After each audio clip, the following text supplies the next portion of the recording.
যেমন একটা নিছক হাসির গল্প মানবিক, এই অর্থে মানবিক যে সেটি বিনোদন দেয়। আমি আমার কাজটা সুন্দর করে করব, ঠিকঠাকভাবে করব, এবং কাজটা করে আমি তৃপ্তি পাই কিনা সেটা আমার কাছে অনেক বেশি গুরুত্বপূর্ণ। তা আমি তৃপ্তি পেলে আমার বিশ্বাস দর্শকও তৃপ্তি পাবে। শীর্ষ অভিনেতা মোশাররফ করিম, আজকে শুটিং স্পটে তার সাথে দেখা হয়ে গেল এবং আমি যত জানি ঈদের পরে তিনি একটা ছুটি কাটিয়েছিলেন, তারপর আবার নতুন করে নতুন উদ্যমে আবার কাজে ফিরেছেন। এই নতুন কাজটা নিয়ে আমি একটু জানতে চাচ্ছি, এই আসলে এটা কেমন কাজ বা গল্পটা কী ধরনের, আর এই কাজটার আপনার চরিত্রায়নটা কী? এটা দাম্পত্য কলহ এবং পুনর্মিলনের গল্প। তো দাম্পত্য কলহ যেহেতু, তাহলে আমি স্বামীর ভূমিকায় আছি, স্ত্রীর ভূমিকায় থাকার তো উপায় নাই। তো সেই চরিত্রেই অভিনয় করছি।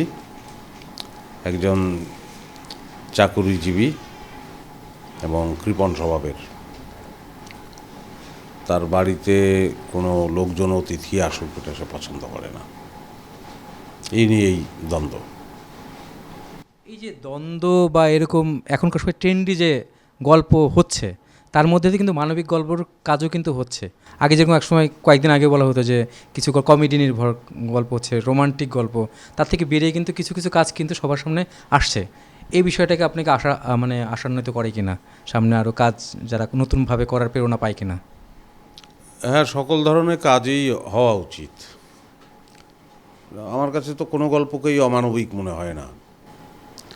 যেমন একটা নিছক হাসির গল্প মানবিক, এই অর্থে মানবিক যে সেটি বিনোদন দেয়।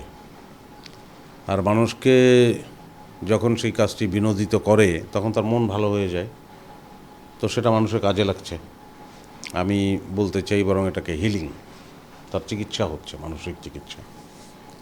সো ব্যাপার হচ্ছে সব কাজেই হওয়া উচিত, সকল ধরনের কাজই হওয়া উচিত, হয়ে ওঠাটা জরুরি আর কি, যে কাজটা ঠিকঠাক মতো হলো কি না। সেটা কমেডি হোক, ট্র্যাজেডি হোক, বা অন্য আরও যত ধরনের কাজই হোক। কিন্তু একই ধরনের কাজ ক্রমাগত হতে থাকলে তাতে একটা বন্ধ্যাত্ব তৈরি হয়, একটা মনোটনির সৃষ্টি করে। সেটা নির্মাতার জন্য মানে সুখকর না, মানে সে আনন্দ পায় না, আর কলাকুশলীরাও আনন্দ পায় না। একটা পর্যায়ে গিয়ে তাদেরও ভাল লাগে না একই ধরনের কাজ করতে। ভিন্ন ভিন্ন ধরনের কাজ হওয়া উচিত এবং কাজগুলি হয়ে ওঠা উচিত, ঠিকঠাকভাবে হওয়া উচিত। তুমি বলি যে কমেডিটা হলে সেটা যেন ঠিকঠাকভাবে হয়, একটা ট্র্যাজেডি সেটাও যেন একদম সুন্দরভাবে হয়। সকল কাজই হওয়া উচিত আসলে। দর্শকরা আসলে কী চায়, এই চিন্তা করেই কি নির্মাতারা বা আর্টিস্টরা সেরকম গল্প পছন্দ করে? আসলে আপনার কাছে কী মনে হয় একজন মোশাররফ করিম কোন জিনিসটাকে মাথায় রেখে কাজগুলো করেন? আমি আসলে অভিনয় করি, তো তো শিল্পের ক্ষেত্রে আমার কাছে মনে হয় যে ওই বিশ্বাসটা খুব একটা ভালো না। এটা আমার মত, যে আগে থেকেই মনকে বাজারে পাঠানো, দর্শক কি চাচ্ছে। সেই ক্ষেত্রে আসলে সৃজনশীলতা ব্যাহত হয়। আমি আমার কাজটা সুন্দর করে করব, ঠিকঠাকভাবে করব, এবং কাজটা করে আমি তৃপ্তি পাই কিনা সেটা আমার কাছে অনেক বেশি গুরুত্বপূর্ণ। তা আমি তৃপ্তি পেলে আমার বিশ্বাস দর্শকও তৃপ্তি পাবে, এবং তাই হয় আসলে।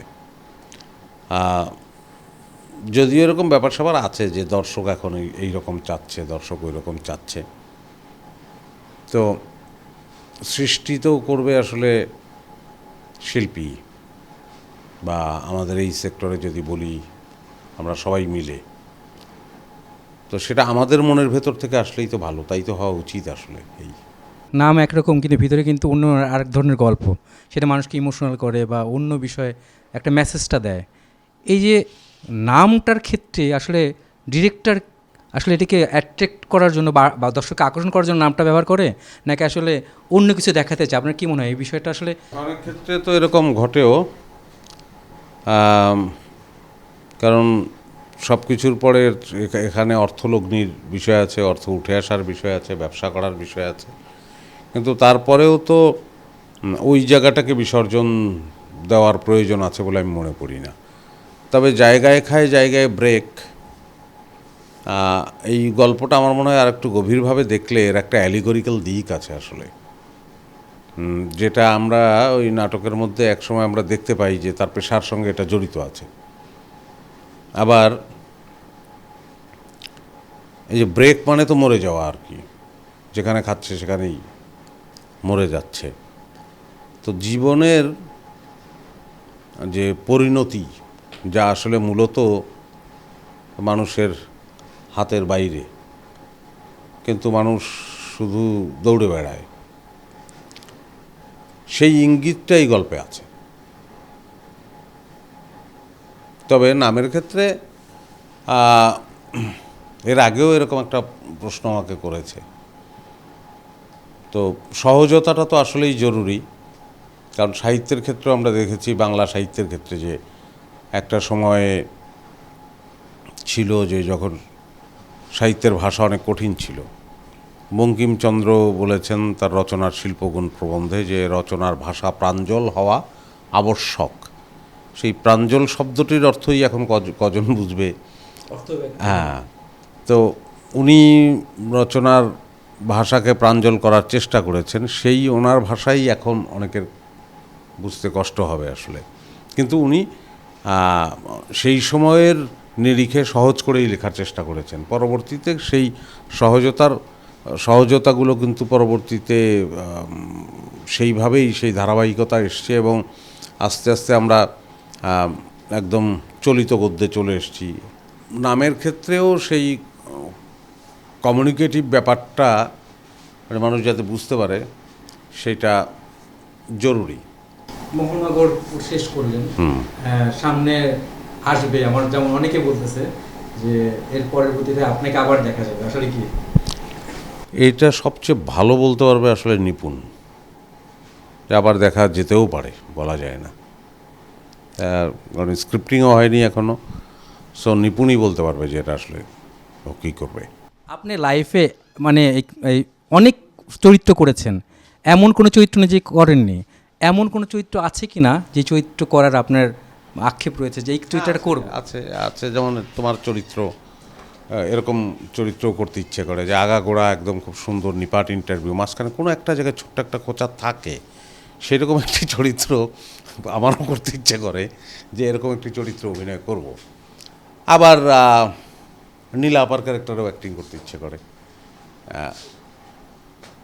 আমার আসলে এই কথা আমি আগেও বলছি যে আমার আসলে আমি কতটুকু পারি জানি না, কিন্তু আমার চেটে পুটে খেতে ইচ্ছে করে বিভিন্ন চরিত্র। আপনার উত্তরা ভিত্তিক একটা করার প্ল্যান ছিল মেবি? হ্যাঁ, মানে আমি তো আসলে কোনো কিছুই খুব এক্সিকিউট করতে পারি না, একটু স্বপ্নচারী, স্বপ্ন দেখেই শেষ হয়ে যায়, এই আর কি। জানি না, হতেও পারে। আপনার বায়োপিকটা কে লিখবে? আমার বায়োপিক কি লেখা জরুরি? এটা সবচেয়ে বড় বেশি মনে হচ্ছে আমার কাছে মনে হয় না খুব একটা জরুরি।